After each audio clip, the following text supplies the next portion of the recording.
Welcome to Unstoppable Stories That Move. I'm your host, Sally Hed Dalquist. I've traveled all over the world to run marathons and am fascinated by the ordinary people who do extraordinary things. They just won't quit. No matter what life throws at them, they keep going. Mile after mile, challenge after challenge, they find a way to push beyond their limits. So listen as these seemingly normal people share their stories of resilience from the race course and beyond, and inspire us to keep moving forward too. Let's get to it. Hi, everyone. Today I have the extreme pleasure to talk to someone I consider to be the ultimate in unstoppable. And I'm so glad he agreed to be my first kind of official guest launching this little podcast. It's Mr. Tom Perri. Hi, how is everyone out there today? Well, I'm great, Tom. I'm really excited to be here. We're at Grandma's Marathon in Duluth, Minnesota. It's June of 2025. And Tom took a break from his busy schedule to meet with me and do this recording. So behind us, you'll hear him blowing up some helium balloons and playing the music and setting up the exhibit hall. Yeah, all the excitement going on today, especially with the expo opening at 10 o'clock today. I worked the expo last night at the Pacer booth. It was lots of fun and just waiting for all the runners and all the spectators and everybody to come in. It's going to be a great day today. And I run the 5K at 1 o'clock, so I'm looking forward to that. 1 o'clock. The reason I consider Tom to be just the absolute pinnacle of unstoppable is because he is always running marathons and helping others as a pacer. So today we'll talk about why he is just the ultimate in unstoppableness. Is that a word? I'm making up a noun there. Unstoppableness.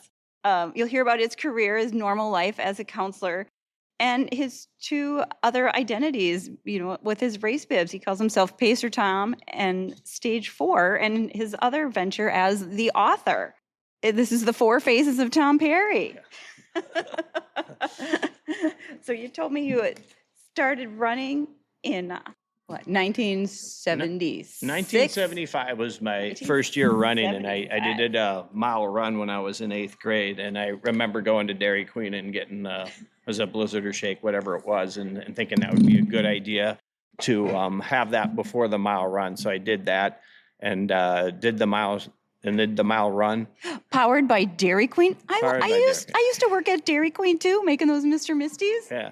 And then basically I got to mile 3 of the lap of the mile and I threw up, and then I still finished the race, but I still finished the race and I didn't finish last. So that was my biggest accomplishment. So I learned a lot about that from my first race ever. How old were you for that race? I was in 8th grade, so whatever 8th grade is, 12, 13, yeah. So my first race was the 5K for Kolachki Days in Montgomery, Minnesota. And I did come in last place. They even printed my name in the newspaper, last place. Oh, God. So Tom, your first race was 8th grade in 1975. And then you said in 1976, you joined the track team, right? In high school? Tell us about that. Yeah, I ran track my freshman and sophomore year only in high school, basically because my brother was on the track team as well. So I basically joined it for 2 years. And then after 2 years, when he graduated, I decided to focus on academics and the band and other features. So I no longer was on the track team. So I just did it for 2 years, never ran in college, and then just kept running and running and running. And then it eventually went from the 5Ks, 10Ks to my first marathon in 1993. So that was Twin Cities Marathon? Correct, yes. So then eventually, you're unstoppable. You've run over 700 marathons. Where are you at today for your stats? Grandma's will be my 749th marathon and ultra. I have 741 actual marathons and then 8 ultras, which means longer than the marathon distance. Oh, wow. And so, Tom, you've been running a long time, since officially 1975. Yep. Tell us your stats. Basically, I've been running since 1976. I've done a race every single month since 1976. And then in 1993, I did my first marathon, which was Twin Cities. I did my first marathon in 1993, which was 1. Then 94 was 2. 95 was 3 marathons. And then I kept going. And I think it was in 2003, I started my streak of doing a marathon every month. And I think I'm up to 273 months consecutive of doing a marathon, with April and May of 20 20 being the asterisk behind it because that was during the pandemic. So I wasn't able to officially run a marathon during those times. I could only do virtuals at that time. So currently I'm up to 740 marathons and 8 ultras. Grandma's Marathon will be my 749th marathon and ultra. That's incredible. I mean, it makes me want to take a nap just thinking about it. And the big thing is I'm pretty proud of the fact that I have 253 marathons with stage 4 cancer since my stage 4 cancer diagnosis. I don't know how many halves I've done, but I have 253 with the stage 4 cancer. Yeah, so I thought Tom was crazy before. But what's really incredible, too, is that for the last 6 years, he's been managing stage 4 prostate cancer. So he was a maniac way back when, and then he got hit with this diagnosis and rebounded, just immediately got back on that horse and kept running. He's been doing it ever since. Yeah, I've kept my 36 races a year going. When I got diagnosed on July 30th of 2019, I made the decision when I was sitting on the couch. I had a 6-pack of Ham's beer, which is my mom's favorite beer, had a bottle of bourbon, and was just sitting there thinking, okay, I can either sit on the couch and drink and watch TV, which isn't something I like to do, but I love to read, so maybe I could have sat on the couch and read.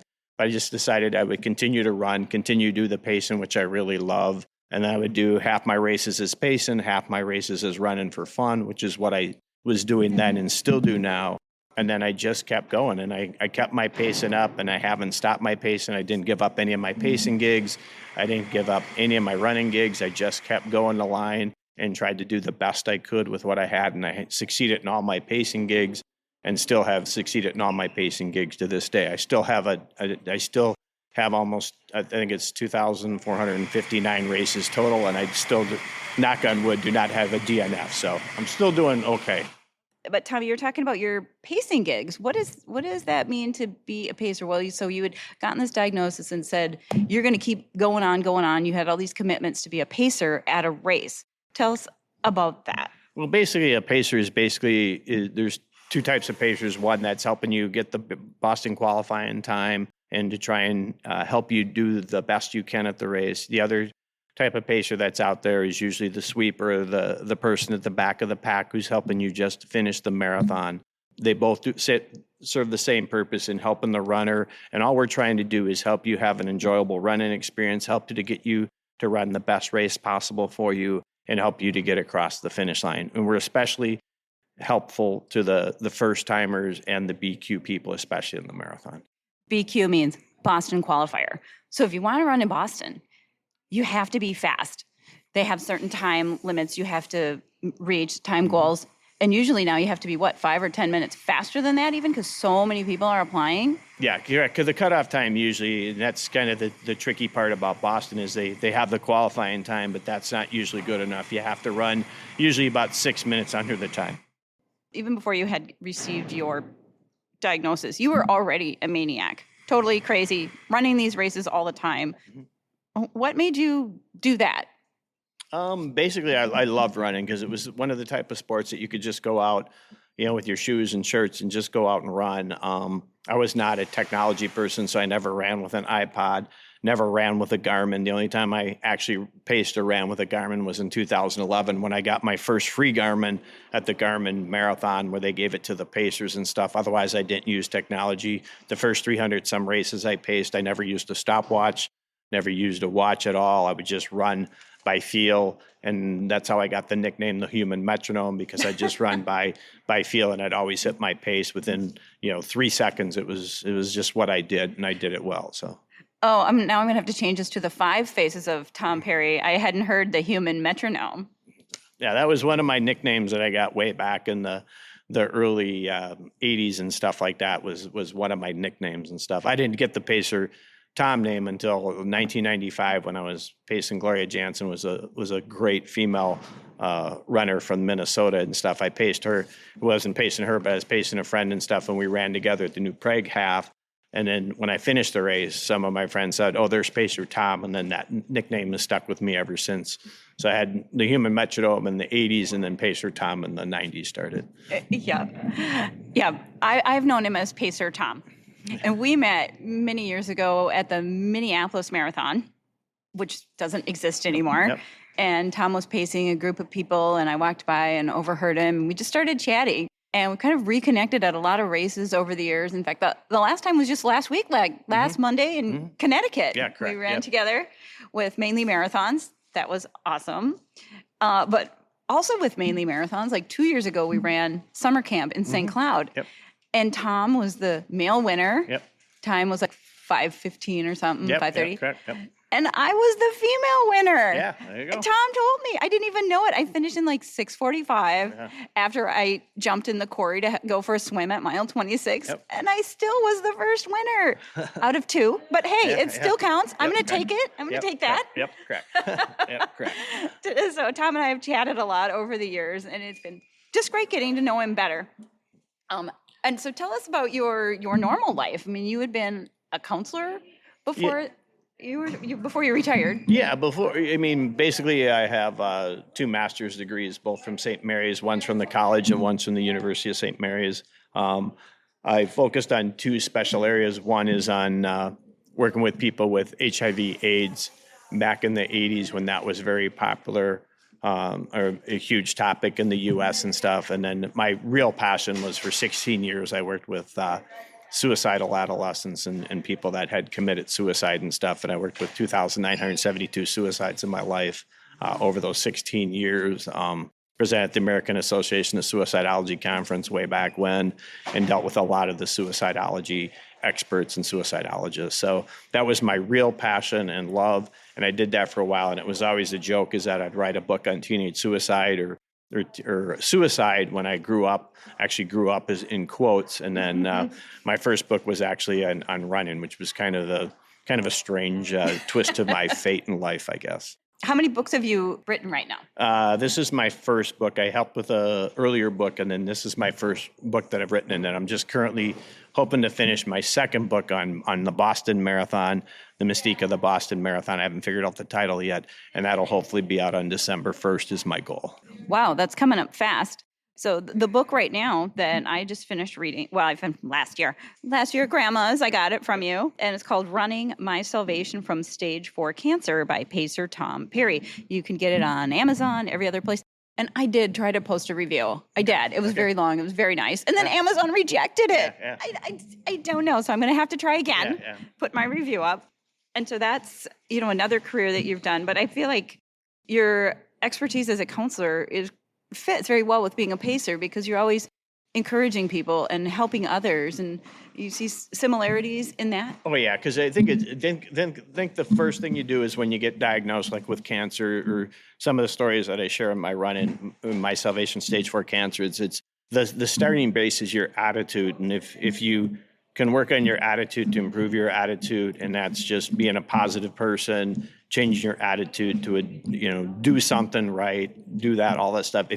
I call it the power of the pyramid, which I might talk about more in the Boston book, is your base layer has to be your attitude. And then if you have a positive attitude, you can build on it. Because if you have a negative attitude, it's tough to build on that. It's tough to build up when you have a negative attitude. So you start with a positive attitude and then you build from there. And I think that's really crucial. It's just like the person who's running the marathon who gets the negative thoughts in there, I can't do it, or I'm struggling, I have I'm tired, I'm whatever at mile 17 and 18. And that's what the pacer's job is usually to kind of misdirect them and thinking not the negative thoughts, but the positive thoughts. And I tell everybody that runs a marathon, always say you're a finisher at every mile, because if you drill that in your head, especially the first time, or you say that the first mile, the second mile, by mile 19, you got it drilled in your head, I'm a finisher, that you can do it to mile 20, then 21, 22. So when you come to mile 26, you just got that little distance left and you're really a finisher. So if you say it 27 times, you got it done.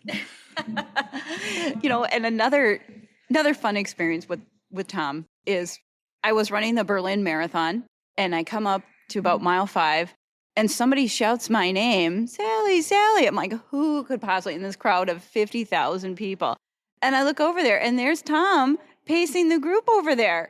And he saw me in this huge crowd, recognized me, and shouted my name. And that really meant a lot to me. It was very special. And I could overhear you encouraging the other runners to keep on going. I mean, it was pretty early in the race there, of course. But then you chit-chat and tell them what's going on with your life. Yeah, I try and be as positive as I can. And it's tough because I meet so many people throughout all the races, especially when you pace I paced the Rome Marathon, the New York Marathon, the London Marathon, and Berlin, et cetera. There's so many people I get to meet throughout the years, and I've been pacing since 1979 when I did a first local 5K and just helped it out with that. And the people I've met, it's been so fun to meet. And that's part of the reason why I kept the running, is because for me, it's I feel like I'm doing something positive for somebody, and that helps me as much as it helps them. So me helping them helps me. So it's like a positive. I find that too. When when I was going bankrupt, I started volunteering a lot, so I could still get out there and do things like with my ski club. If I volunteered and organized some trips, then part of my fee would be paid for, and I'd get to meet more people and kind of distract me from my financial problems, which I did eventually fix. So that was great. But for me, running has become my moving meditation. So when life was kind of at its lowest and I was super depressed and I was trying to solve all these problems I was having with work and finances, just going for that long run, I could just think about it and work through and meditate a little bit. And I spend that time just kind of thinking about it and trying to figure out how to solve a problem. And it calms me down. And I find that all the anxiety that I've had kind of works through my body. And as a biochemist, I imagine this to be all the little biomolecules getting flushed out. And I was kind of wondering if you had kind of the same experience maybe dealing with your health issues. Yeah, for me, it's just positive attitude. It's basically thinking in your brain, like every day I spend a few minutes almost meditating, or not meditating, however you want to call it, where I think of the cancer cells leaving my body, because it's one of those thought processes where I struggle. I spend a few minutes each day thinking in the morning, okay, the cancer cells are leaving my body today and they're not going to bother me. I spend my 3 to 5 minutes in kind of like my visual stuff for the day, so I don't have to think about my cancer, because I give myself time to think about my stage 4 cancer every day. And then I'm done thinking about it that day, unless I have a doctor's appointment or something. So I give it focus for the day, and I just say, you're done for the day, put it out of your mind, and then go forward. That's exactly what I do too. I have a little box in my mind, my little baggage of my issues I've had over the years. It's down to the size of a small carry-on now, my baggage. So that's good. And I allow myself to think about it. But then if I feel like I'm getting upset about it or going down a dark hole, I just tell myself, stop, don't go there. This isn't going to serve you today. Change that around. Do I want to be sad and depressed today? No, I don't. So what are the other positive things that I'm doing or happening that helps me enjoy life? And so I've learned to talk myself out of that. Like, don't wallow in your problems. What do you say to get yourself out of that? I mean, basically for me, it's just basically thinking, it's just reiterating the fact that, I'm still able to run the 5K today. I may not be able to do the time I want, but I have to think in my head, I have to reinforce myself. I'm still running. I'm still a runner, still a pacer, all that stuff. I may not be running the fastest times or the times I want, but I'm still pacing stuff. And there is some days where it's tough on me mentally, because maybe I'm having a bad day as the cancer progresses, or some days I have bad days. I only have bad days usually 1 to 2 days a week so far. It's going to get a little worse as the cancer progresses, unfortunately. But it's just rethinking that, and just the fact that I can still do what a lot of people struggle with to do. I still do it. So you make a choice. Do you want to spend your whole day being sad and depressed about it, or do you want to leave that behind and move on and enjoy every moment, every second that you have? Where did you grow up? Are you originally from Minnesota? Tell us a little bit about your family. Well, I grew up in St. Paul, Minnesota, and I always went to, my parents had me going to Catholic school, so I started going to St. Francis de Sales, which was a little grade school. Then I went to Cretin High School, which is now Cretin Durham Hall. And I went to St. Thomas College, and then from there, we were one of the first graduating classes in 1983 that was almost first half males and half females. So that was kind of unique about our 1983 class. And then from there, I went to the University of Minnesota for a couple of years of grad school. Then I went to St. Mary's to get my first master's, and I went at the college. I went to get my second master's at the University of St. Mary's. And then I've always had that Catholic upbringing. So That was an important part of my life and the part of understanding charity work and the part about being more about giving than getting. I think if you have that philosophy that you're more about giving than getting, you'll be a lot more happy in life. I think that kind of gets ingrained in you as a kid. I know in my family, on my dad's side, my grandfather owned some restaurants, and he was always giving food to the bums who would come in off the railroad tracks in Wilmer, Minnesota, and helping the soldiers during World War II, and supporting his family too when they needed it, like relocating to California in the 1940s. So I kind of look up to my grandfather as a little bit of a generous spirit as well, hoping to give back. And so you've always been involved in a lot of charities with your pacer. So one aspect of your little pacer job is fundraising and doing charity work. Can you tell us about that? Yeah, well, for the Boston Marathon, it was one of those situations where when I got the stage 4 cancer, I was working on my second time around of doing a sub 4-hour marathon in all 50 states. So I think I had 18 states done, and I had a few states left to pace a 4-hour marathon in all the 50 states to finally have paced a 4-hour marathon. But with the cancer, unfortunately, my running slowed down. So the fastest I was able to run was 4:09, and that was grandma's, I believe, in 2022. So with my cancer affecting me, I had to decide, okay, this is how I'm going to do Boston, is that I'll fundraise for the American Red Cross, because the American Red Cross was a charity that I really admired. My godchild, Kristen, had worked for the American Red Cross. American Red Cross does a lot for people with cancer because of the blood donations and stuff, which is a critical part of the cancer program. So I decided that the book that I wrote was going to have all the proceeds donated to the American Red Cross. So that was part of the process about doing this book. When I was told that my cancer had progressed a little, I thought, okay, I got to get a book out, because that was always my goal, is to write the book, that I'd write the book and all the proceeds would be donated to the American Red Cross. I got the book done in basically 6 months. It was basically done. And then I got my more recent diagnosis that the cancer had progressed a little. So now I've decided to write the book on Boston, again, with all the proceeds going to the American Red Cross. So it's a win-win situation for me, because I get to write the book and have fun, have some people read it, and all the money proceeds go to the American Red Cross. The American Red Cross wins and I win. And your goal is to have that book out in December 2025, right? Correct. That's the current plan, is to have it out by December of 2025. It's currently about 20% done, so I'm just working on finishing up some stories, getting a few more in, and then wrapping it up and have it ready to go by then. These are all self-published books. At this time, it looks like it's going to be a self-published book again, available on Amazon. Yeah, I read your earlier book, your running book, My Salvation from Stage 4 Cancer, and it was really inspiring to me. And it was part of my dream, because I have met all these incredible runners over the year, including you, again, the pinnacle of unstoppableness, and always thought, these people have inspiring stories to tell. They're very hard-headed. They never give up. They're resilient. They're relentless. They keep running. And your book actually profiles a lot of these great friends you've met along the way. Do you see them a lot? A lot of the runners in here I see kind of frequently. Some I don't see as much, because it was just pretty much a one-time pacing and done. But almost everybody in the book I stay in contact with. The Boston book's going to be the same. It'll be incredible stories about people that have met some pretty difficult odds to either finish Boston, do Boston, qualify for Boston.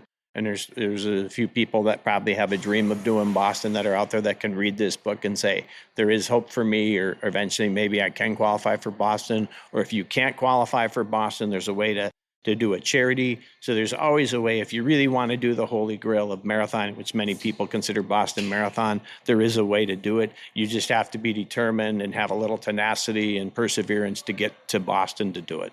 Well, I can't wait to read it and hear more about those stories. So when I read your book and it had all these incredible stories of all these racers you've met over the years, it was mirroring my life as well, because I always thought, these people have incredible stories to tell, like you. So thanks for being on here.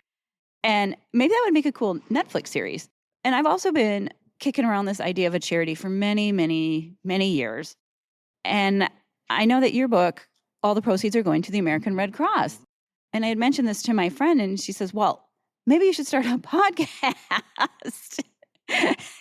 That's something you can do quick and easy, and it's not that hard. and you can do it that way to support your charity. I was like, oh, then I have to talk about myself and I have to like learn social media and get a microphone. And it sounds like writing a book is easier. But you're going to get this one done. Yep, What, correct. 6 months? Yeah, that's what we hope. Yep. So thanks for paving the way and helping my dream come true in getting this podcast on the ground and being my first officially unstoppable guest. So we know you're going to run Grandma's Marathon tomorrow, Saturday, June 20. Is it the 21st tomorrow? Yeah, that's 21st. Yeah. Yep. I'm running tomorrow too. So we're trying to stay calm here at the expo. I plan to finish between 5.5 and 6 hours, taking it easy. What's your time? What do you think? I'm pacing the 6 hours, so I'll be finishing right around 5:59:30, right on schedule. Right on schedule, like metronome Tom. So what else is next for you? Well, I have a lot of races scheduled this year. Hopefully, I'll be pacing Twin Cities Marathon and some of the other majors out there. I'm hoping next year at the Med City Marathon in Rochester, Minnesota, that'll be my 30th time running it. There's only 3 people that have done all 30 years, and I'm hoping to be that person as well. And I'm hoping that's going to be my 300th marathon with stage 4 cancer, 300 marathon ultra with stage 4 cancer, and that'll be in May of next year at the Med City Marathon. And then I'm not sure where my 800th is going to be. I'm still trying to get to 1,000 marathons, still trying to do the 50 states 14 times, which is one of my goal. I just need Tokyo, and I'll be a 3-time 6-star finisher. Still trying to get to 350 half marathons. I'm at 341 right now. So there's still a lot of goals for me. I believe, like I said, in the power of the pyramid, which is my running philosophy as well, that I have such high goals for myself and that I try and achieve. I've already got the base of the pyramid built, and now I'm just trying to top it off. Well, thanks, Tom. It sounds like you have many, many things to look forward to, many positive blessings in your life. I think we'll wrap it up here. So we started with just the 4 faces of Tom Perri. But as we've learned, there's many, many more than that. There's the counselor Tom, where he's always helping people and giving back and reassuring them. The human metronome Tom, pacer Tom, doing his fundraising and giving back for charity. Stage 4 Tom, and author Tom. And then I would like to say positive, wonderful Tom as well. The only other thing that I do a lot of is presenting, and that's presenting, and I did a lot of work in actually the 80s when I was an HIV instructor for the American Red Cross, which is another reason why I was very familiar with the American Red Cross. And I've done a lot of presentations throughout the years of my almost 50 years of doing everything with Catholic Charities and some of the youth groups and stuff, is about talking about suicide, HIV, AIDS, and all the stuff that I've done over the years. And now I'm basically kind of a resource for a lot of the cross-country teams and track teams, talking about positive influences, positive attitude, and I've changed my counseling directive to be more of a positive influence for all the people out there that are athletes and stuff, and just saying, give back, help your fellow runner, all that stuff. Yeah, I always feel like I haven't done enough. There's always more I can do. It sounds like you're like that too. Yes, correct. Yeah, I feel like I say, giving's a huge part of my life, and I feel like the more you give, the more you get out of life versus getting. I just want to give more and give more because I get more from that. That truly is how you build your legacy. So if any part of this message inspired you, helped you, made you feel good today, maybe give you some good tips about staying resilient and positive, then please find a charity to donate to. For example, Tom is currently doing a lot of things with the American Red Cross. I have started. I can officially say now I have started it last Monday, June 9th. Actually, after we ran Connecticut, I officially filed my charity with the state of Minnesota. So I did it after like many years of thinking about it. And now we're here at Grandma's Marathon. So I hope this helps people know that they can do something if they want to support medical research or the Red Cross. So thanks for being with us today, Tom. It's been a pleasure. Oh, thank you for having me. Greatly appreciate it. And it's an honor being your first guest.